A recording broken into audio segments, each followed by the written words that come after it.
pensamento que nós viéssemos a ter com relação a que um rei, no sentido físico ou no sentido humano, estava sendo colocado como referência aqui. Ou seja, o oráculo excede qualquer coisa que nós poderíamos esperar de meros seres humanos.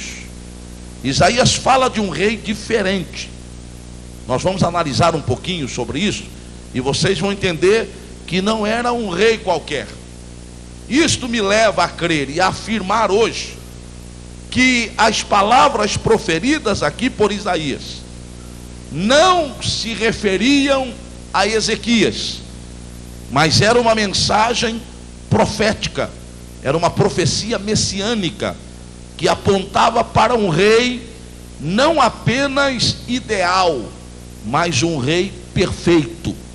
Não apenas um rei que por um tempo conseguiria ter sob seu controle a nação de Judá, mas um rei que reinaria com justiça, com autoridade, sem estar sujeito à interferência de quem quer que fosse. Então entendemos que o rei a que Isaías faz menção aqui é Jesus Cristo. Ele faz uma menção ao Messias. Está aqui uma mensagem messiânica. Se nós lermos o capítulo 10, vocês vão entender uma coisa interessante. Ele fala no capítulo anterior a este sobre uma devastação. Ele qualifica essa devastação como se fosse a devastação de uma floresta.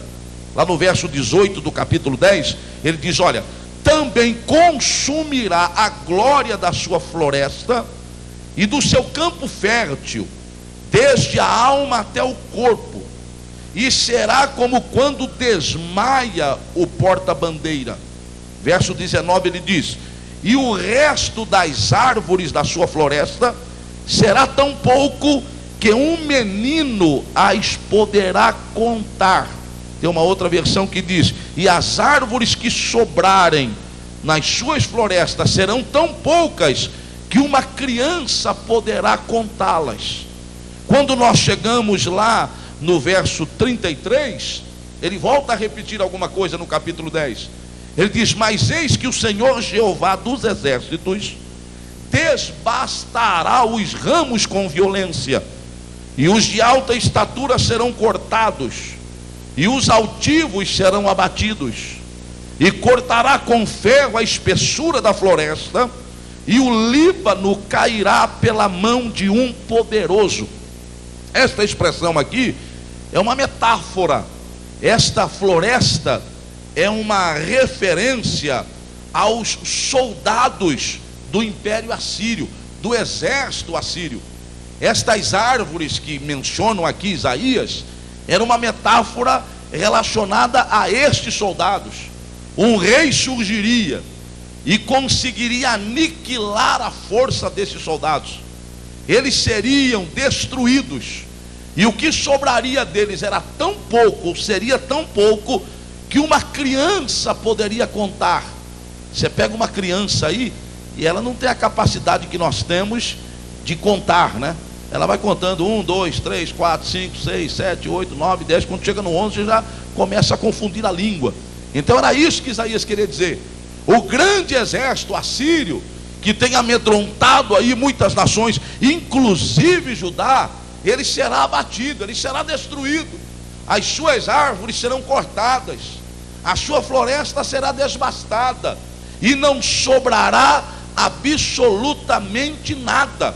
Como um manancial, ou como um machado, ele ceifará a floresta.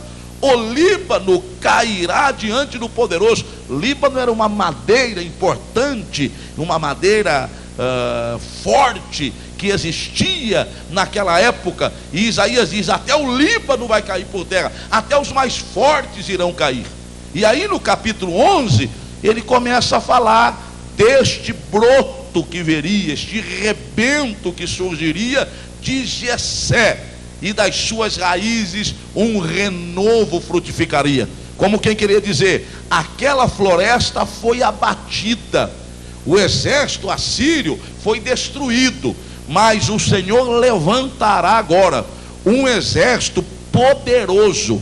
Não era apenas um exército composto de homens, mas era um exército composto na sua essência de seres que estão sujeitos à ordenança de Deus e que não podem ser destruídos, porque são fortalecidos pelo próprio Deus. E eu acho interessante que Isaías, quando começa a falar deste rei, ele dá um destaque especial aqui, porque ele diz que este rei seria impelido pelo Espírito Santo. Isaías, em todo o Antigo Testamento, foi quem mais fez alusão ao Espírito Santo. O Espírito a que se refere aqui, e repousará sobre ele o Espírito do Senhor, era uma referência ao Espírito Santo. E o próprio Jesus Cristo deu testemunho disso. Vocês se lembram lá, eu acho que é Lucas, se não me falha a memória, é no capítulo 4, quando Jesus tomou o livro para ler lá na sinagoga. Jesus lê o livro e depois ele faz menção acerca dele. Capítulo 4, verso 18.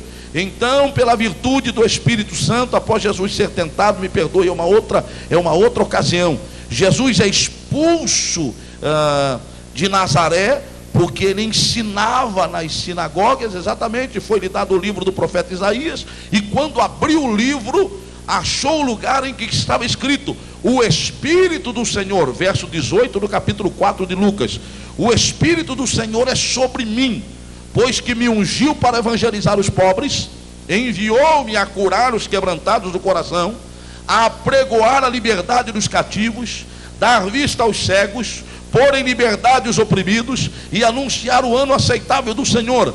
E cerrando o livro, tornou a dar ao ministro, assentou-se, e os olhos de todos na sinagoga estavam fitos nele.